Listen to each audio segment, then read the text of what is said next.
Êxodo 3 começa com Moisés apacentando o rebanho de seu sogro na região do Sinai. Apesar de árida, aquela região mantinha algum tipo de pastagem que servia para o sustento dos rebanhos dos povos nômades.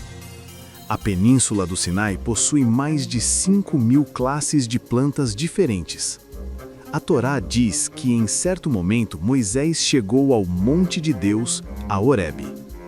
Esta é a maneira pela qual Moisés escreveu. Na época da narrativa de Êxodo 3, ainda não era conhecido como o Monte de Deus, pois o Eterno ainda não tinha se revelado para ele. No entanto, quando Moisés escreveu a Torá muitos anos depois, isso era conhecido.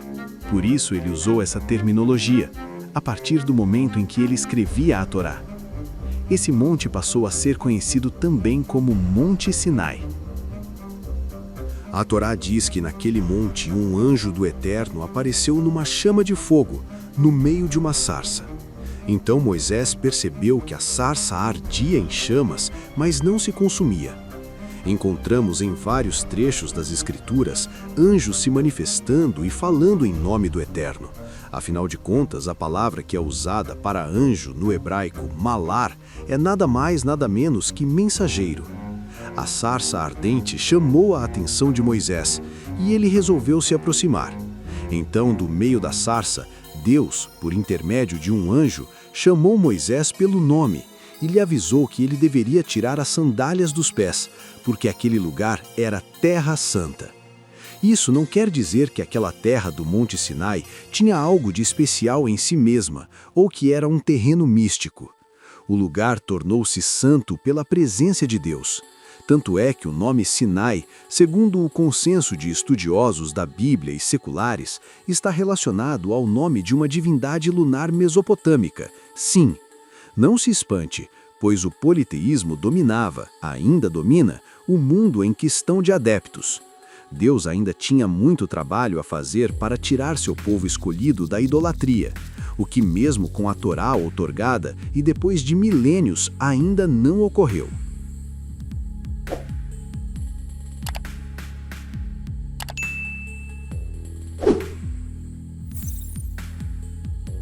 Em seguida, Deus disse a Moisés: Eu sou o Deus de teu pai, o Deus de Abraão, o Deus de Isaque e o Deus de Jacó. Com isso, Deus estava mostrando que não havia se esquecido de sua aliança com Abraão e sua descendência. Moisés não cobriu os ouvidos ou qualquer um de seus outros órgãos sensoriais. Moisés escondeu o rosto porque estava com muito medo de Deus.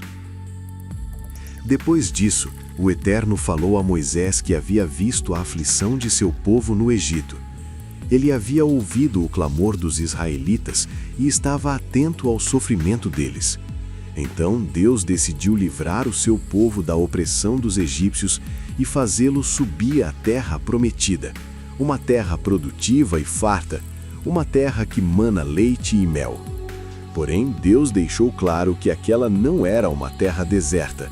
Ao contrário, era uma terra ocupada por vários povos: o povo cananeu, o povo hitita, o povo amorreu, o povo perizeu, o povo heveu e o povo jebuseu. Aqui não podemos nos esquecer de que Israel era apenas um povo escravizado numa terra estrangeira. Então, como os israelitas seriam capazes de invadir e conquistar a terra de povos fortemente estabelecidos?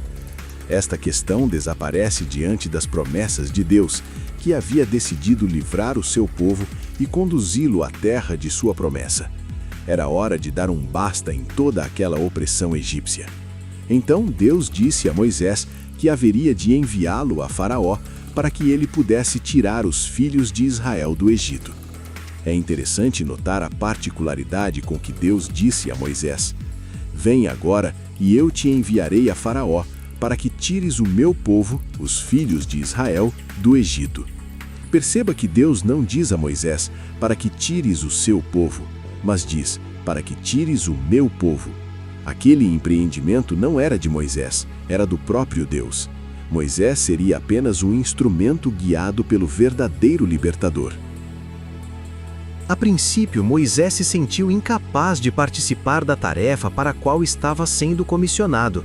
Por isso ele disse: "Quem sou eu para ir a Faraó e tirar do Egito os filhos de Israel?"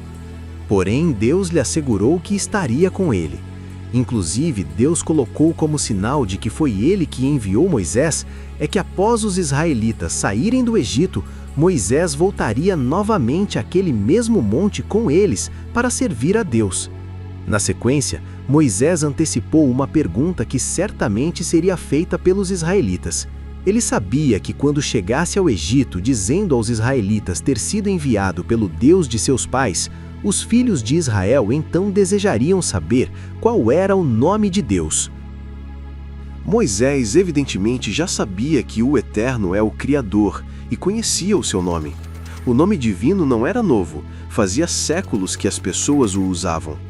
O primeiro registro explícito nas Escrituras do ser humano dirigindo-se ao nome do Eterno se encontra em Gênesis 4.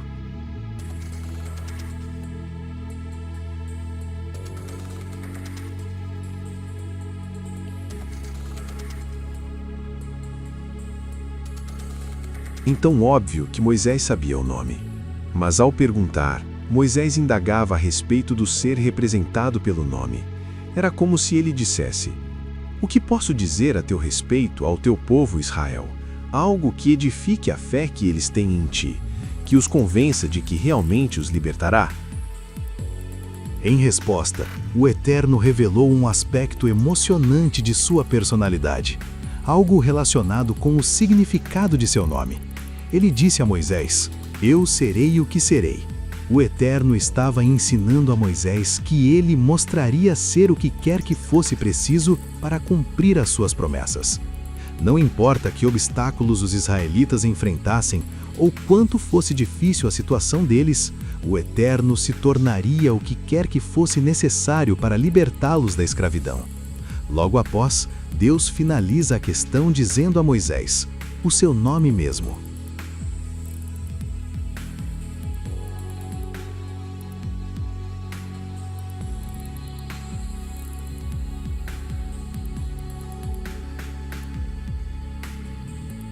Por fim, Moisés recebeu do Eterno a ordem para juntar os anciãos de Israel e explicar a eles que o Eterno haveria de tirar os filhos de Israel do Egito para levá-los à terra prometida. Esses anciãos, que eram os líderes das famílias que representavam Israel, haveriam de ouvir Moisés. Depois eles, Moisés e os anciãos, deveriam se apresentar diante do rei do Egito e lhe informar que o Eterno havia falado com eles. Então eles tinham de pedir que Faraó os deixasse partir para o deserto durante um período de tempo, para que ali eles pudessem servir ao Eterno. Mas Deus avisou de antemão a Moisés que Faraó não haveria de liberar os filhos de Israel. Deus endureceria seu coração. Faraó já estava julgado, por isso ele os tiraria dali com mão forte. Isso significava que Deus haveria de usar seu poder para ferir o Egito através de grandes prodígios. Somente depois disso é que Faraó deixaria o povo de Israel partir. Deus ainda garantiu a Moisés que os filhos de Israel não sairiam do Egito de mãos vazias depois de tantos anos de servidão.